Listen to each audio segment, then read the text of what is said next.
ഇതിലിനിയും വരും പൂക്കൾ.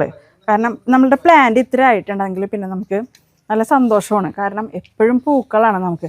ഇതിലിനി നമുക്ക് പൂക്കൾ ഒഴിയില്ല. എപ്പോഴും 365 ദിവസവും ഈ പ്ലാന്റിൽ നമുക്കിനി പൂക്കൾ ഉണ്ടായിരിക്കും. ഓരോ ബഡ് കഴിയും തോറും അതിലിങ്ങനെ എല്ലാ ഇലകളുടെ ഇടയിൽ നിന്നും നമുക്ക് പുതിയ പുതിയ സ്പൈക്കുകൾ വന്നുകൊണ്ടേയിരിക്കും.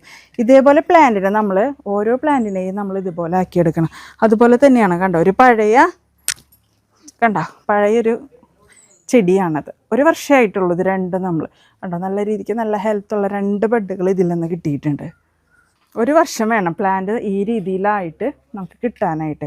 അത് സീഡ്ലിങ്സ്, വളരെ ചെറിയ സീഡ്ലിങ്സ് ആണെങ്കിലും മരുന്നടിച്ചാൽ നമുക്ക് 1 വർഷം കൊണ്ട് ഇങ്ങനെ ആക്കിയെടുക്കാം പ്ലാന്റിനെ. ഇതും അതുപോലെ നമ്മൾ മൺചട്ടിയിൽ 1 വർഷം മുന്നേ പോട്ട് ചെയ്ത് വെച്ച പ്ലാന്റുകളാണ് കേട്ടോ. ഇങ്ങനത്തെ പ്ലാന്റുകളൊക്കെ വന്നെടുത്തുകൊണ്ട് പോകാറുണ്ട് ആൾക്കാർ കേട്ടോ.